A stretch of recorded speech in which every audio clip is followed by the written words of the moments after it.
എടാ കുഞ്ഞ്, എന്താ നീ ആ രാമകൃഷ്ണന്റെ മകനല്ലേ? അതെ. നീ എന്ന് വന്ന്? ഞാൻ വന്നിട്ട് ഇപ്പോൾ ഒരാഴ്ച.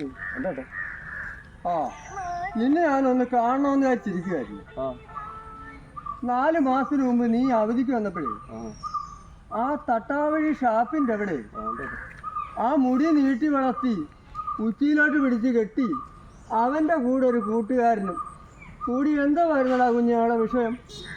വിഷയമായിട്ടൊന്നുമില്ല കേട്ടോ. നമ്മൾ ലീവിന് വന്നല്ലേ, അപ്പോൾ അവരെല്ലാം കൂടെ ഒന്ന് എല്ലാവരും പിള്ളേരെല്ലാം ഒന്ന് കൂടി നമ്മളൊന്ന് ചെലവ് ചെയ്യാൻ നോക്കിച്ചതാണ്. ചെലവോ? ആര്? അവൻ്റെ നിന്റെ ഭാര്യ മക്കളാണോടാ ചെലവ് ചെയ്യാൻ? എടാ, നിന്റെ ഭാര്യ മക്കൾക്ക് രക്ഷാർത്ഥാക്കളും ചെലവ് ചെയ്യടാ. ചുമ്മാതെ മനസ്സിലാവുന്നുണ്ടോ? അല്ല, ചേട്ടൻ പറഞ്ഞതിന് മനസ്സിലായില്ല. എന്ത് തരുന്നു? മനസ്സിലായില്ല.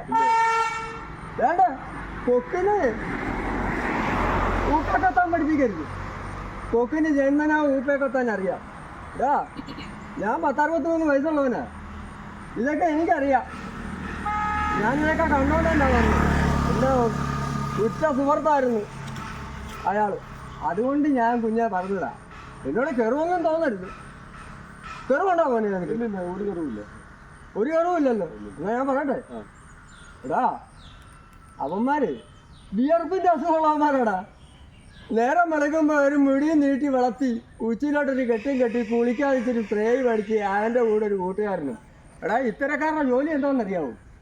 നല്ല തെങ്ങ ചെല്ലി കയറുന്ന പോലെ. നിന്നെപ്പോലുള്ള തടിയും തൻ്റെയുള്ള പിള്ളേരെ കണ്ടിട്ട് യമാരുടെ വലിയ ചില പശ്ചാത്തലവും വിഷയങ്ങളൊക്കെ ഉണ്ട്. നിന്നെ മുന്നിൽ നിർത്തിക്കൊണ്ട് അവന്മാർ കളിക്കും.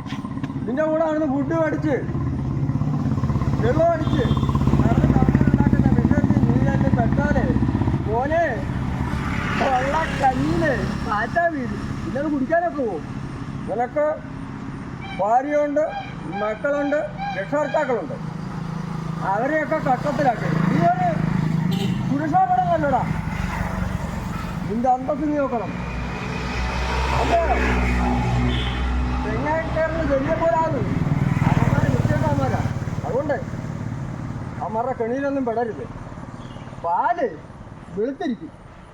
ബ്ലീച്ചിങ് പൗഡർ കളിക്കാനും വെളുത്തിരിക്കും. അറിയാമോ? അറിയാമല്ലോ. അതുകൊണ്ട് അത്തരം വൃത്തിയൊക്കെ പരിപാടിക്കൊന്നും പോകരുത്. നിങ്ങളെപ്പോലുള്ളവർ രാജ്യത്തിനും സമൂഹത്തിനും വീടിനും ഞങ്ങളെപ്പോലുള്ളവർക്കും നിങ്ങളെയൊക്കെ സഹായം വേണ്ടിയാണ്. അതുകൊണ്ട് പിന്നെ നിങ്ങളൊക്കെ നല്ലതായിട്ട് ജീവിക്കണം. അതാണ് ഞങ്ങളെപ്പോലുള്ളവർക്ക് കാര്യം. മോനെ, കണ്ടതിൽ വളരെ സന്തോഷം. മോനെ, വീണ്ടും കാണാം. അല്ല ചേട്ടാ, ഇന്നത്തെ കാലത്തൊന്നും ഇങ്ങനൊന്നും ആരും പറഞ്ഞു തരാൻ പറഞ്ഞു തരാൻ കാര്യമുണ്ടെന്ന് എനിക്ക് മനസ്സിലായി.